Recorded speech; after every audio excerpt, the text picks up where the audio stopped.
Eu sou Mário Persona e essas são as respostas que eu dei aos que me perguntaram sobre a Bíblia. Você escreveu perguntando se nós, como cristãos, deveríamos falar mal das autoridades, criticar as autoridades. E existem alguns sites, realmente, alguns sites e vídeos que se dizem cristãos, ou que se dizem feitos por cristãos, que promovem a crítica às autoridades, e alegando que elas estão sujeitas a demônios ou fazem parte de alguma sociedade secreta, tipo Illuminati ou coisa assim. Seria correto o cristão entrar nessa onda de falar mal das autoridades e criticar as autoridades, ou mesmo passar adiante, compartilhar essas mensagens conspiratórias? Seria correto isso? Não, eu acho que não é correto. Você alega que o autor dos livros e teorias conspiratórias que você mencionou foi preso nos Estados Unidos sob alegações falsas, mas a realidade é que qualquer pessoa que incite a desobediência civil, ela pode ser presa em qualquer lugar do mundo e sob qualquer governo. Sim, porque desobediência civil é um crime, você incitar a desobediência civil. Se o governo não tiver provas, num caso como esse, ele até vai inventar alguma. Portanto, não acredite nem nos autores de teorias conspiratórias e nem nos governos. Não adianta, não é uma coisa nem outra. Como costuma dizer aquele Dr. House do seriado, todo homem mente. É assim mesmo, não tem jeito. Jeremias 17,5 diz: assim diz o Senhor, maldito o homem que confia no homem.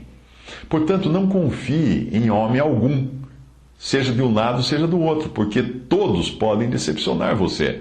Acreditar ou confiar é uma coisa, obedecer é outra. A Bíblia manda você obedecer às autoridades, por piores que sejam. Portanto, com essas autoridades, os cristãos têm algo a ver. O quê? O que ele deve fazer em relação às autoridades? Obedecer e orar por elas. Mas o cristão não tem nada a ver com os conspiradores e suas teorias, principalmente com esses que incitam o ódio, a desobediência civil e a violência. Eu não acredito nas autoridades. Não acredito, não preciso acreditar nas autoridades. Mas eu devo respeitá-las, porque elas foram instituídas por Deus e, como cristão, eu não tenho nada que sair por aí denegrindo a pessoa da presidente, ou seu governo, ou seja lá o que for. Eu devo orar por todos os governantes, por todos, inclusive pelos corruptos, e até aqueles que adoram demônios ou estejam sendo influenciados por demônios, para que sejam libertos e creiam no Salvador. Devo orar por eles, não combatê-los, não falar mal deles. Lembre-se de que até entre os discípulos escolhidos a dedo pelo Senhor Jesus, havia um influenciado pelo diabo. E obviamente o Senhor sabia de antemão quem era Judas, e não foi nenhuma surpresa, nenhum acidente a traição de Judas. Se os governantes criam alguma lei que seja claramente contrária à palavra de Deus, a minha função é fazer o quê? Brigar contra o governo, tentar derrubar o governo? Não. A minha função é orar para que isso não traga problemas aos cristãos. E, obviamente, neste caso, eu vou ser obrigado a desobedecer à lei. É o caso de leis a favor do aborto, por exemplo, ou aquelas que estão sendo adotadas em muitos países relacionadas ao casamento de pessoas do mesmo sexo, ou de endosso e amparo ao homossexualismo. Embora seja correto proteger a integridade das pessoas e coibir qualquer tipo de violência e segregação, independentemente da sua opção religiosa ou sexual, não cabe ao cristão sair por aí criticando essas leis, por elas serem contrárias aos costumes ensinados na Bíblia. Eu posso mostrar a discrepância de uma lei em relação à Bíblia, mas não cabe a mim promover uma revolta contra tal lei, tentar mudar o mundo por causa disso. Afinal, o que o cristão tem a ver com o mundo e com seus costumes? Nada! Nós somos estrangeiros aqui. E nós seremos abelhudos se quisermos nos meter no andar da carruagem de um mundo que está apenas acumulando combustível imoral, já que está reservado para o fogo. Não cabe o cristão legislar neste mundo, e muito menos fazer pressão contra a legislação, porque tudo o que acontece aqui está dentro dos planos do príncipe deste mundo, que é o diabo. O cristão não é do mundo e não deve se envolver em questões que não lhe dizem respeito. O que o cristão deve fazer é orar, mas nada de passeatas, abaixo-assinados, protestos, orações. ele deve se dirigir a uma instância superior para falar com alguém que está acima do governo desse mundo. 1 Timóteo 2, de 1 a 3, admoesto-te, pois, antes de tudo, que se façam deprecações, orações, intercessões e ações de graças por todos os homens, pelos reis e por todos os que estão em eminência, para que tenhamos uma vida quieta e sossegada em toda piedade e honestidade, porque isto é bom e agradável diante de Deus, nosso Salvador. Você já viu algum desses sites conspiratórios, mesmo esses que se dizem cristãos, exortando os leitores ou os seus espectadores dos seus vídeos a orarem pelas autoridades? Provavelmente não, você não viu. Eles tentam nos mostrar que elas estão submissas a demônios, para nós as considerarmos inimigas e levantarmos nossa voz contra elas. Mas a questão é que a palavra de Deus nos exorta a não lutar contra seres humanos, mesmo aqueles submissos a demônios, e sim lutarmos contra os seres angelicais, ou seja, não de armas na mão, mas de joelhos no chão e de mãos postas. Pedro foi repreendido pelo Senhor quando ele cortou a orelha de um dos guardas que prenderam Jesus. E o Senhor até mesmo curou a orelha do homem que veio prendê-lo. Nós não vemos os 11 discípulos dando uma surra em Judas por sua traição. Não caberia aquilo. Em Lucas 22, 50 e 51, diz que um deles feriu o servo do sumo sacerdote e cortou-lhe a orelha direita. E respondendo Jesus disse, deixai-os, basta. E tocando-lhe a orelha, o curou. E Efésios 6,12 diz, porque não temos que lutar contra a carne e o sangue, ou seja, pessoas, seres humanos, mas sim contra os principados, contra as potestades, contra os príncipes das trevas desse século, contra as hostes espirituais da maldade, onde? Aqui na terra? Não, nos lugares celestiais. Nós devemos buscar a libertação espiritual dos seres humanos, que estão sujeitos aos demônios ou sob o controle deles, como o Senhor fez com o gadareno, possesso, ou Paulo fez com aquela jovem possuída por um espírito de adivinhação. Esse é o nosso trabalho aqui no mundo. Aliás, esse é um país, no Brasil, onde a consulta a demônios faz parte da crença de grande parte da população. Então temos que pregar o Evangelho. Pregar o Evangelho para que o Evangelho, a palavra de Deus, com seu poder, liberte as pessoas desses erros e desse demonismo que existe no nosso país. Se você acha um absurdo as autoridades terem uma agenda dupla, ou seja, falarem de Deus com um lado da boca e adorarem o diabo em oculto, o que você acha que as autoridades dos tempos de Atos, dos apóstolos, faziam? E não faziam nem oculto, elas faziam publicamente. E ainda jogavam aos leões os cristãos que se recusavam a adorar seus deuses. E mesmo assim, os cristãos daquela época, eles eram sujeitos naquilo que não entrasse, obviamente, em conflito com a palavra de Deus. E o que entrasse em conflito, eles não iriam obedecer mesmo. Mas isso não significa que eles promovessem levantes sociais, fizessem passeata.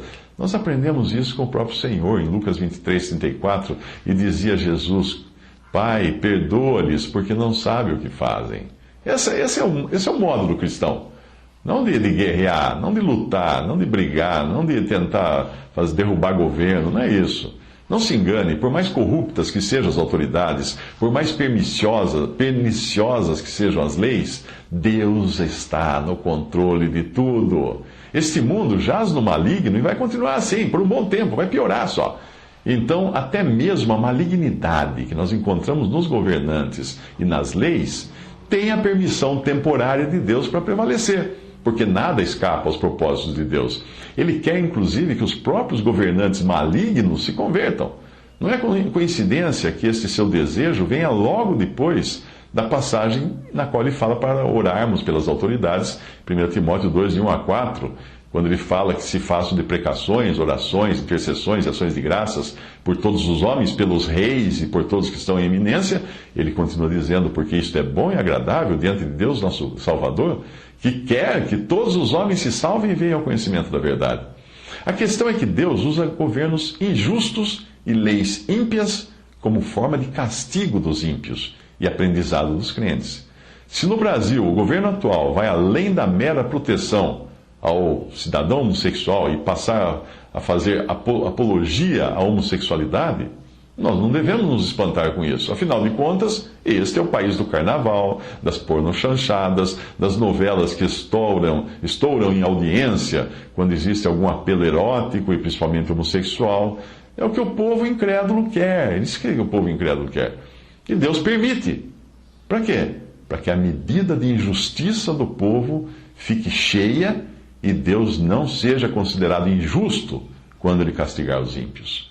Gênesis 15, 16, tem uma passagem que diz assim: E a quarta geração tornará para a terra que Deus havia prometido a Israel, porque a medida da injustiça dos amorreus não está ainda cheia.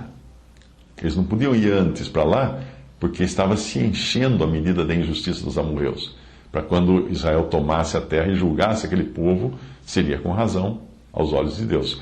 Deuteronômio 9:10. Quando, pois, o Senhor teu Deus os lançar fora de diante de ti, lançar os outros povos de diante de ti, não fales no teu coração, dizendo, por causa da minha justiça é que o Senhor me trouxe esta terra para possuir, porque pela impiedade dessas nações é que o Senhor as lança fora de ti. Muita gente pensa que Deus estava favorecendo os judeus e tirando os outros povos da terra de maneira injusta. Não, era porque os povos estavam até a testa de impiedade, até o topo da cabeça de impiedade, e Deus iria julgá-los com isso, e usar os judeus para julgar, os israelitas para julgá-los. Apesar de toda a idolatria e impiedade dos povos do Antigo Testamento, você encontra várias vezes Deus usando autoridades pagãs para ajudar o povo de Israel. Faraó, Nabucodonosor, Ciro, Dario. Você acha que esses reis não faziam sacrifícios aos demônios? Claro que faziam. Mas mesmo assim Deus os usava, porque Deus é soberano. 1 Coríntios 10, 20. Antes digo que as coisas que os gentios sacrificam, as sacrificam aos demônios e não a Deus. Portanto, comece hoje a orar pelos governantes e lembre-se de pedir a Deus que perdoe e converta os que estiverem errados, os governantes errados. Aí sim você estará fazendo a obra de Deus. Mas se você continuar incitando o ódio das pessoas contra os poderes estabelecidos, mandando mensagens, publicando nas redes sociais, fazendo alarde, aí você está fazendo a obra do diabo.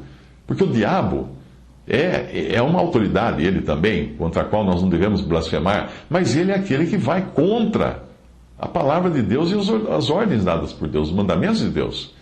Veja que Judas diz que aqueles que rejeitam, Judas, da epístola de Judas, né? Diz que ele escreve que aqueles que rejeitam as autoridades são comparados a animais irracionais. Judas 1,8. Da mesma forma, estes sonhadores contaminam seus próprios corpos, rejeitam as autoridades, difamam os seres celestiais, todavia esses tais difamam tudo o que não entendem.